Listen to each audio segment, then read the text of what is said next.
My name is Ryan, and logic and rationality has always been my guiding principle. As a child, I scoffed at the mere mention of supernatural beings. To me, monsters were nothing more than figments of overactive imaginations, far removed from the logical structure of the real world. In university, as the president of the Skeptical Society, I prided myself on my analytical approach to life. While my peers engaged in heated debates about theoretical concepts like wormholes and parallel universes, my focus remained firmly rooted in the concrete aspects of life, ensuring my old sedan survived another winter or meticulously refining my engineering thesis. Fantasy and superstition held no allure for me in my orderly universe of facts and figures. My girlfriend often teased me for my dismissive attitude toward paranormal TV shows. However, my unwavering skepticism may have been my undoing. Despite my friends sharing ominous legends about Misty Lake, I laughed off their warnings, too entrenched in my own disbelief. Stupidly, I even went so far as to challenge my 4 friends to spend a weekend at Jake's family cabin, a place shunned by his relatives for over a decade. Had I understood the sinister shadows that lingered over that secluded lake, perhaps I would have heeded the tales with more respect. Arrogance, I now realize, is a dangerous companion. It blinds one to the lurking dangers in the forgotten corners of the world. And as I would come to learn, some ancient evils, hidden in the depths of forsaken places, eagerly prey upon those who dare to question their existence. My friend Tyson gripped the passenger handle as I swerved back into our lane. "Hey man, watch the road." "Sorry, got distracted for a sec," I mumbled, shaking myself alert. I never should have volunteered to drive the late-night stretch up to Jake's parents' cabin, 'cause my eyes kept drooping closed. The winding forest roads didn't help, trees and shadows bleeding together in the dark. But my buddies were all passed out, and Jake's directions said we were close. Just a little further till we reached the cabin, where I could finally get some shut-eye. "Shit! Deer!" Tyson yelled. I jerked the wheel hard right as hooves flashed in my headlights. Felt the car fishtail on the gravel shoulder before tilting sickly. Metal crunched as we plunged into the roadside gully. My head slammed into the window, and everything went black. Groaning, I came to slumped over the deflating airbag. "Everyone okay?" I croaked, blinking blood from my eyes. Miraculously, we were all still alive. My best buds looked worse for wear. "I think my wrist is busted," Corey grimaced, cradling his arm. "At least no one got badly injured."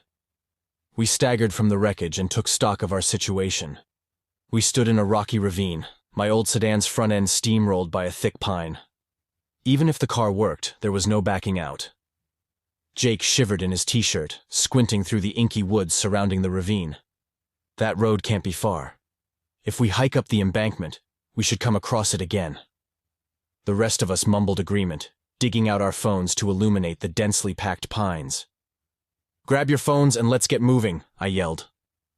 Sticking close together, we climbed uphill over the rocky terrain. But as the minutes dragged on, the road failed to materialize through the maze of identical trees.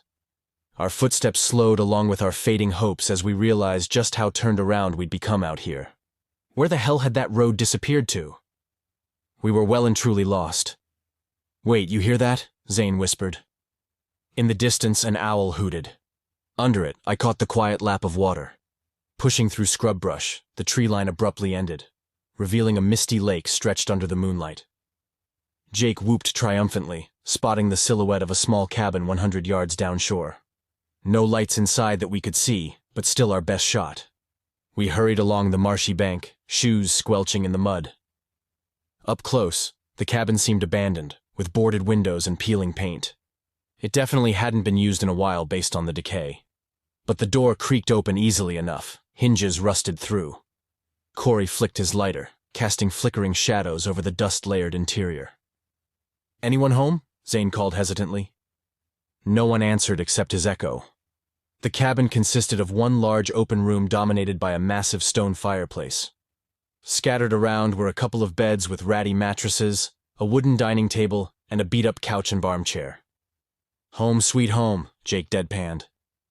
We'd have to make do until daylight when we could hike out or hopefully get a signal. Tyson grimaced as he lowered onto the couch, favoring his injured arm. Corey began rifling through the cupboards and pumped his fist when he found a dented first aid kit. As Zane bandaged Tyson up, I wandered to the rear window facing the lake. Gnarled trees lined the shore, exposed roots grasping at the eroded soil. The water level looked oddly low, inch-deep puddles glistening on the barren lakeside. Then I noticed the canoe parked crookedly at the tree line. It definitely wouldn't win any beauty contest with peeling red paint and rotting hull.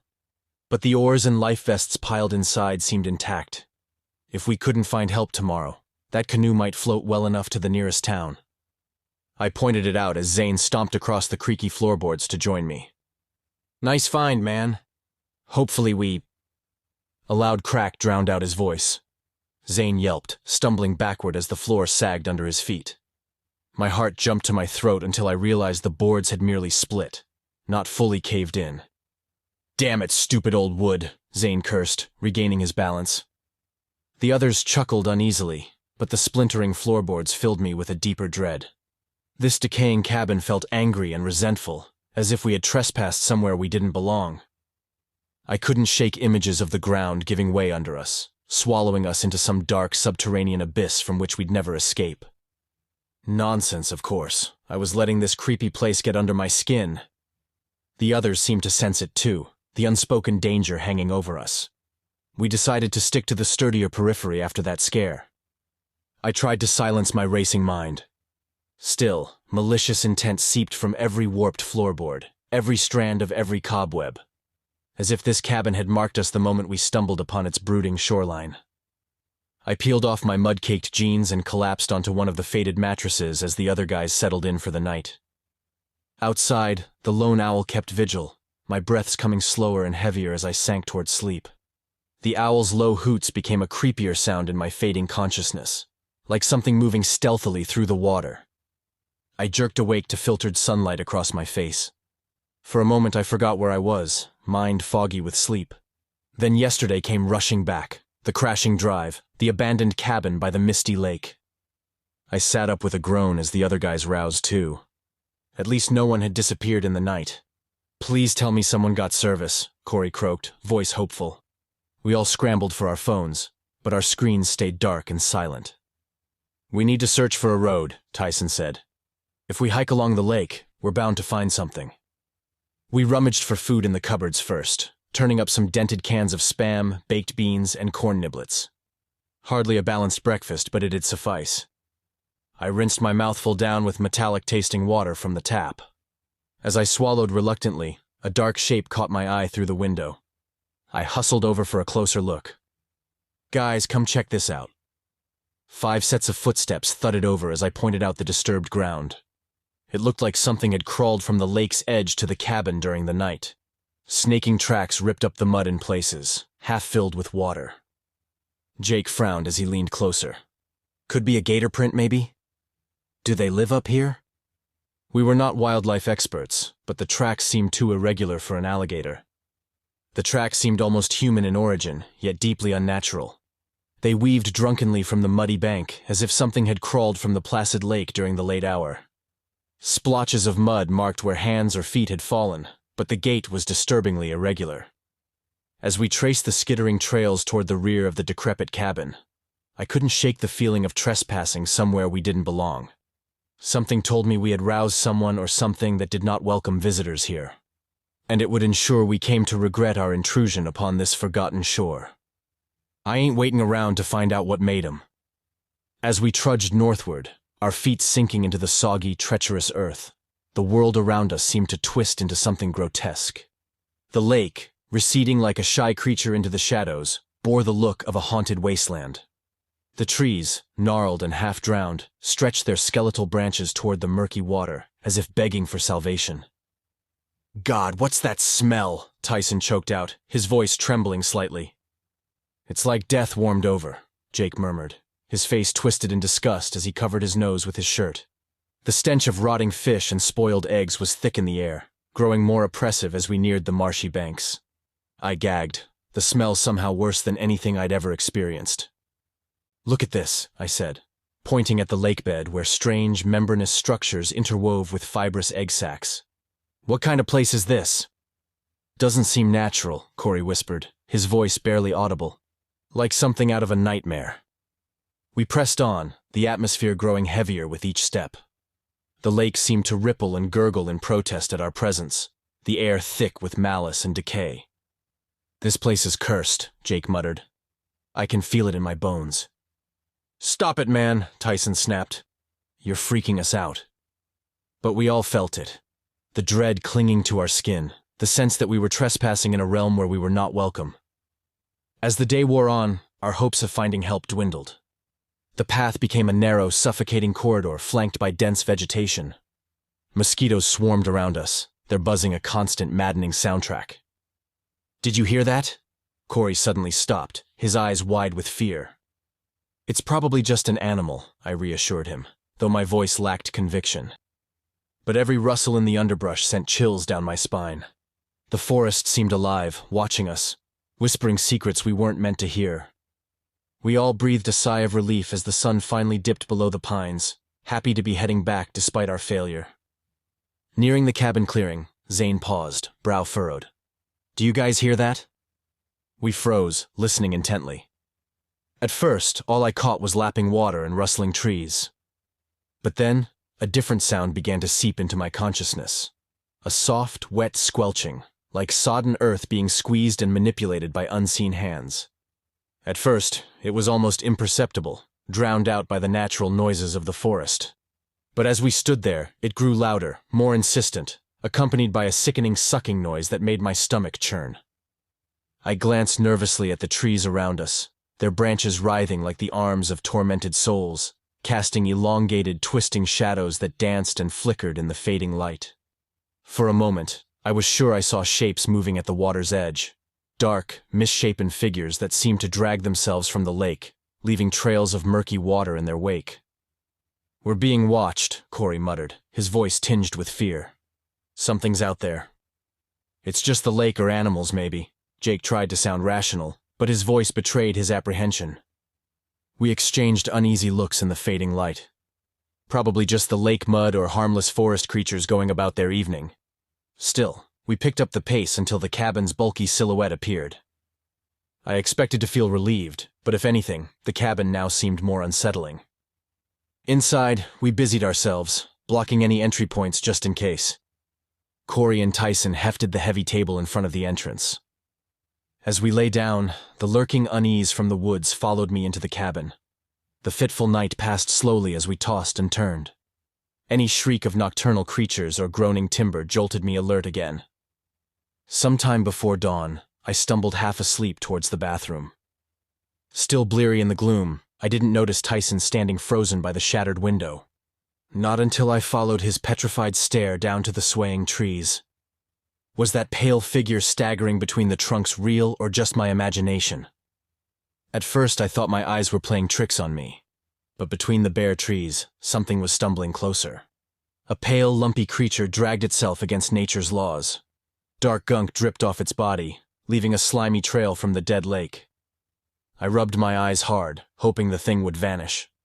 But in the dying firelight, its weird shape still lumbered toward our shack. Had it marked us since we arrived? Come to grab the foolish trespassers who woke it from a deep sleep. "What is that thing?" I choked out. Tyson shook his head, his drained face saying this was beyond explaining. We both jumped as Jake appeared beside us. "Sorry, didn't mean to scare you," Jake murmured. But he too watched that freaky shape sneaking between the pines. No one slept the rest of that long night. We flinched at every creaking cabin board, praying for daylight's comfort, yet dreading what the morning sunlight might show outside our fragile wooden shelter. "So, what now?" Corey finally voiced what we were all thinking. We couldn't last forever on beans and lake water. The discussion about heading uphill to find a cell signal buzzed around me, but my attention was elsewhere. There was a sound, soft and insidious, emanating from outside. A series of splashes, gentle yet unnerving. A soft, squishy noise that sent involuntary shivers down my spine. I glanced toward the lake through the dusty window, but the murky water revealed nothing. "Guys, do you hear that?" I asked, my voice barely above a whisper. "What, the water?" Tyson replied, his eyes darting nervously. "Yeah, but it's weird. Like something's moving in it," I said, trying to dismiss the unease clawing at my gut. "Probably just a fish or a frog," Jake suggested, though his voice lacked conviction. But the sounds persisted. A faint splotch, a subtle plip-plop, rhythmic and unsettling as if something were periodically surfacing and then retreating into the lake's dark embrace. The idea of a turtle or a large bullfrog crossed my mind, but something deep inside me rejected this rational explanation. There was a sense of intent behind those sounds, a feeling of being watched by unseen eyes. "We need to get out of here," Corey muttered, pacing uneasily.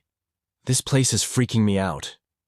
"We could try the canoe," I suggested, more to break the oppressive silence than anything. "We've still got the vests and oars. Maybe we can paddle along the shore, find a way out." The idea hung in the air, met with hesitant glances and shrugs of resignation. No one was keen on venturing onto the lake, into the domain of those mysterious sounds, but the alternatives were just as bleak. As we discussed our limited options, the splashing continued as a constant reminder of the lake's eerie presence. The idea of setting out onto the water was daunting, yet staying put felt like surrendering to whatever evil force was lurking outside. We were about to draw straws on who'd stay behind when Zane stood abruptly. "I'm gonna filter some water. We're nearly out." Before we could advise against separating, Zane grabbed a pot and headed for the back room. Minutes stretched by without Jake's return as we fidgeted anxiously. The silence felt heavy after all the weird noises lately. I almost wished to hear a regular frog croak or lap of water, anything to cut the building dread. But when a faint squelching sound finally echoed from outside, my chest clenched. It was different than the muddy sloshing noise from last night. More of a wheezy inhale and sticky peel, like something was dragging itself up the muddy bank. The others shifted uneasily, having heard the squelching noise too. Corey picked up the fireplace poker, eyes locked on the missing backboards. We all held our breath, praying the squelching was an animal nosing around, but knowing in our hearts some evil presence from that dead lake was slithering ashore. Finally, I couldn't take it anymore. "I'll go check on him," I announced, hustling towards the rear before anyone could argue. In the gloomy, cobwebbed washroom there was no sign of Zane. My heart seized, until I spotted his pot lying abandoned by the doorway. Had he gotten bored of waiting and simply gone to relive himself outside instead? Surely, we would have seen him leave through the front. I crept around the exterior, calling his name softly. No reply except the chorus of frogs and that god-awful squelching sound. I shivered despite the humidity, feeling eyes tracking me from the woods. "Get a grip, man. You are meant to be the rational one," I muttered to myself. Movement caught my eye. I released the breath I'd been holding, but held it again when I realized it wasn't Zane hurrying over. Half obscured by sawgrass was one of his neon tennis shoes, rocking gently as if recently stepped out of. No, Zane wouldn't have gone into that soupy mire barefoot for any reason. Which left only one implausible, horrific conclusion. Something had yanked Zane from that decaying shore into the lake's clutching depths. I stumbled back, wheezing as panic threatened to swallow me. Was this some monstrous alligator after all? Please let this be a shitty prank, though how Zane could have orchestrated it, I couldn't fathom. My only thoughts were to get back to the others, now. I spun and crashed straight into Jake, nearly jumping from my skin. Jake gripped my shoulders, steadying me. "Hey man, slow down. You all right? Where's Zane?" I could barely sputter out what I'd discovered. The abandoned shoe. The unnatural silence. Jake's face was a mask of hardened resolve that quickly shattered into a picture of despair. "He can't be gone," he stammered, his voice breaking. "No, not Zane. He can't—" We retreated to the supposed safety of the cabin, slamming the warped door shut behind us. The sound of the bolt sliding into place felt pitifully inadequate against the unknown terror that had claimed Zane. Tyson collapsed against the wall, his body racked with sobs. I wanted to offer him some semblance of comfort, some shred of hope, but the words died in my throat. The silence that had followed that grotesque squelching sound outside was more telling than any reassurance I could muster. "We're like sitting ducks in here," I murmured. By the break of dawn, the grim realization had set in. One of us had to brave the lake to seek help. The task of drawing sticks fell upon us like a death sentence. Corey's hand trembled as he pulled the shortest stick. We walked him down to the water's edge, where the decrepit canoe lay like a foreboding omen. "You'll be across before you know it," Tyson said. His attempt at optimism is hollow and unconvincing. Just keep going. Don't look back, I added, my gaze fixed on the murky waters rather than Corey's face. I could sense his fear, mirroring the dread that churned in my own stomach. That canoe looked even more dilapidated up close. Corey attempted a shaky smile as he settled onto the warped seat. The lake seemed to lap against the bow in hungry anticipation, ready to swallow our friend into its murky abyss. We stood at the tree line until Corey's bobbing red paddle disappeared behind the bend. And then there were 4. The wait for Corey sucked the remaining dregs of morale out of us. Endless scenarios played through my mind, each more horrific than the last. What if the creature attacked the canoe, dragging Corey straight to the lake's hungry bottom like poor Zane? Jake kept insisting everything would be okay if we stayed calm and vigilant. But his platitudes sounded increasingly desperate. Tyson brooded in sullen silence while I paced the cabin, peering out for any sign of Corey. And then, near dusk, a loud, squelching sound outside had us bolting upright. Peering through the dense thicket of trees, our eyes locked onto the unmistakable flash of red. Corey's life vest, jerking and bobbing in a manner that defied reason. Has he capsized? Jake murmured, his voice laced with a tremor of fear. Maybe he's just struggling with the oars, Tyson suggested, though his words carried little conviction. We scrambled to unravel the ropes, preparing to haul Corey to safety as his silhouette drew nearer. But something was terribly wrong. The air was suddenly thick with a putrid stench, a nauseating mix of decaying fish and the foul essence of the lake. My stomach churned with a sickening sense of dread. Sick dread filled my gut, because the thing in Corey's bright red life vest wasn't Corey anymore. As the figure emerged from the shadows, our hopes were shattered. The thing wearing Corey's life vest was an abomination, a grotesque mockery of our friend. It wore Corey's face, twisted in an eternal scream of panic, but its movements were unnatural, disjointed as if its bones were shattered and then reassembled. "God, what is that?" Tyson gasped, his voice barely a whisper. "It's wearing Corey's skin." Jake's words trailed off into a horrified silence. The creature oozed closer, leaving a thick, viscous slime in its wake. It was as if the lake had birthed this monstrosity. Those eyes, Corey's eyes, stared blankly at us, devoid of the warmth and life we once knew. At that moment, a cold realization swept over me. Corey was gone, consumed by the malevolent force of the lake. In his place was this thing, a grotesque testament to the dark power that lurked beneath those still waters. The horror of it rooted us to the spot, a paralyzing fear that gripped our hearts as we faced the twisted semblance of our friend. We had to get barricaded in the cabin fast, though the rotting walls offered no real protection from the unseen evil awakening. We staggered back, terrified, as the creature emerged from the shadows. Behind Jake, I glimpsed it, shambling jerkily from the lake. It almost seemed composed of the very mud itself, sloughing off layers that plopped to the ground. Then it turned towards us with Corey's ashen face frozen in a final look of sheer terror. A scream welled in my chest, but died to a choking whimper. But this was not Corey. Not Corey's sunken gaze passed vacantly over us without recognition. It twitched further inland on limbs bent like a spider's. We scrambled away from the windows just as Not Corey's gruesome joints cricked loudly outside. The wheezing squelch returned, almost like the creature was scenting its surroundings.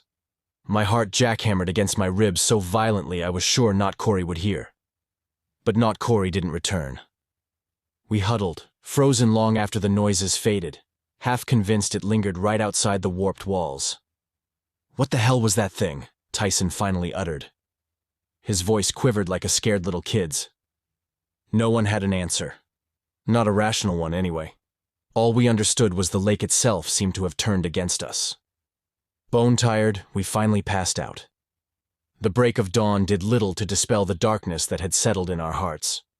A pallid, foggy light filtered through the trees, casting long, haunting shadows that seemed to stretch into infinity. Jake, Tyson, and I communicated in hushed tones, our voices barely rising above whispers, bound together by the unspoken terror of what lurked in the murky depths of the lake. "We have to get out of here," Jake murmured, his eyes darting nervously to the churning waters. "Yeah, before whatever that thing is comes back," Tyson added, his voice quivering. I nodded in agreement, feeling a dread tighten in my gut.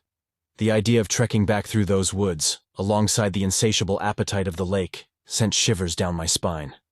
But the thought of staying, of waiting for the horror to return, was unthinkable. We gathered our scant belongings, each movement feeling mechanical and robotic. The decision to hike instead of taking the canoe was unanimous. The thought of venturing onto the water, into the domain of that unspeakable creature, was too horrifying to contemplate. As we made our way along the shoreline, the cabin faded into the mist, becoming a ghostly silhouette in the distance. The air was heavy, saturated with a sense of foreboding and the silent screams of our friends. With each step, we were acutely aware of the wet, squelching sounds that seemed to follow us. The lake felt like a living, breathing entity, its ripples and gurgles a language of hunger and malice. "Can you hear that?" Tyson whispered, stopping abruptly. "That squelching sound?" We all listened, holding our breath. The sound was unmistakable. A wet, sucking noise, as if the lake was devouring the earth itself. "It's like it's alive," Jake said, his voice barely a whisper, tinged with a mix of awe and terror. I peered into the fog, half expecting to see those grotesque, mud-caked figures emerge from the water, their twisted limbs reaching out for us. The sound seemed to be getting closer, more insistent. "We need to keep moving," I urged, my voice strained. "We can't let it catch us." We quickened our pace, but the squelching sound matched our steps, a constant presence at our heels. The sensation of being watched, hunted, was overwhelming. The lake had become a predator, and we were its prey, stumbling through the fog, desperately seeking a way out of this nightmare. As the hours dragged on, the distinction between reality and nightmare blurred. We were lost in a world of mist and fear, where every sound was a threat. The lake, with its unrelenting gurgles and squelches, had become our tormentor, a reminder that we were trespassing in a realm where we were not welcome, and from which there might be no escape. "We can't stay near this lake," Jake whispered, his voice hoarse with fear. "It's watching us." But where could we go? The dense forest was impenetrable, a dark wall that offered no escape path. Our only choice was to follow the shoreline, praying for a sign of civilization, a way out. As night fell, a dense mist rose from the lake, enveloping us in a ghostly shroud. Our flashlight beams were swallowed by the fog, rendering them useless. We clung to each other, stumbling blindly through the murk. It was Tyson who heard it first. "What is that?" Jake's voice trembled as he spoke. A soft, squishing sound, like wet feet dragging across the mud. We froze, straining our ears against the silence. And then we heard it again, closer this time. Something was moving in the fog, circling us. "It's coming from the lake," I murmured, a cold realization creeping into my bones. Panic set in. We broke into a run, but in our blind terror, we lost our bearings. The ground beneath our feet turned soft and muddy. With a sickening lurch, I realized we had strayed too close to the water's edge. And then, out of the mist, they came. Not one, but many. Pale, grotesque figures, malformed and bloated, as if birthed from the very bowels of the lake. They dragged their misshapen bodies towards us, a macabre parade of the lake's undead children. "We have to get out of here!" Tyson screamed, his voice cracking with terror. But they were all around us, their movements slow but relentless, their slimy hands reaching out with an insatiable hunger. The wet squelching of their approach was a symphony of nightmares, a sound that would haunt the darkest corners of my mind.